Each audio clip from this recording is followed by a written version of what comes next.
Let's ടോക്കിന്റെ second എപ്പിസോഡിലേക്ക് എല്ലാവരും ഞാൻ സ്വാഗതം ചെയ്യുന്നു. സെക്കൻഡ് എപ്പിസോഡ് നമ്മുടെ ടോപ്പിക് ഡൂള സർവീസസ് ആണ്. DOULA. കാനഡയിൽ നമ്മളുടെ പ്രഗ്നൻസിയിലും പോസ്റ്റ്മോർട്ടം സമയത്തൊക്കെ നമ്മൾ ഹെൽപ്പ് ചെയ്യാനോ കെയർ ചെയ്യാനോ നമ്മുടെ ഫാമിലി മെമ്പേഴ്സിനൊന്നും വരാൻ പറ്റാത്തൊരു അവസരം ഉണ്ടായാൽ, നമ്മുടെ പാർട്ട്നേഴ്സിന് സമയമില്ലാതിരിക്കുന്ന സന്ദർഭങ്ങളിൽ നമുക്ക് ഈ ഡൂള സർവീസസിനെ നമുക്ക് ഹയർ ചെയ്യാവുന്നതാണ്. ഡൂള സർവീസസ് ഇച്ചിരി കോസ്റ്റ്ലി ആണെന്നാണ് കേട്ടിട്ടുള്ളത്. $25 to $40 പെർ അവർ ആണ് അവരുടെ ചാർജ് എന്നാണ് കേട്ടിട്ടുള്ളത്.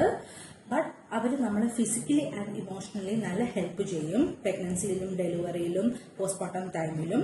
ഡെലിവറിയുടെ ടൈമിൽ നമുക്ക് എന്തെങ്കിലും ലേബർ പെയിൻ ഉണ്ടെങ്കിൽ, മസാജിന്റെ ആവശ്യമുണ്ടെങ്കിലോ ഒക്കെ അവരാണെങ്കിൽ കുറച്ച് നമുക്ക് സപ്പോർട്ടായിട്ട് നിൽക്കുകയും മസാജ് തരികയും അങ്ങനെ കുറച്ച് നമുക്ക് നമ്മളെ ഒന്ന് മോട്ടിവേറ്റ് ചെയ്യാൻ അവർ കൂടെ കാണും.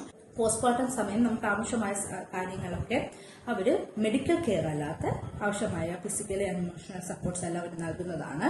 മിഡ്വൈഫും ഡൂള സർവീസും തമ്മിലുള്ള വ്യത്യാസം എന്ന് പറഞ്ഞാൽ മിഡ്വൈഫ് മെഡിക്കൽ കെയർ കൂടി സർവീസസ് കൂടെ ഉണ്ട്. ബട്ട് ഡൂള സർവീസസ് മെഡിക്കൽ സംബന്ധമായിട്ടൊന്നുമില്ല. അവർ ഫിസിക്കലി ആൻഡ് ഇമോഷണൽ സപ്പോർട്ടാണ് കൂടുതൽ നമുക്ക് ചെയ്യുന്നത്. ഈ സർവീസസ് കാനഡയിൽ എല്ലായിടത്തും അവൈലബിൾ ആണെന്നാണ് എന്റെ അറിവ്. അതിൽ നിങ്ങൾക്ക് എന്തെങ്കിലും സജഷൻസ് ഉണ്ടെങ്കിൽ നിങ്ങൾക്ക് കമന്റ് ചെയ്യാം. ഇന്നത്തെ ടോപ്പിക് എല്ലാവർക്കും ഇഷ്ടമായെങ്കിൽ ലൈക്ക് ചെയ്യണം. എന്തെങ്കിലും സജഷൻസ് ഉണ്ടെങ്കിൽ മെസ്സേജ് ചെയ്യാം. അപ്പം നന്ദി, നമസ്കാരം.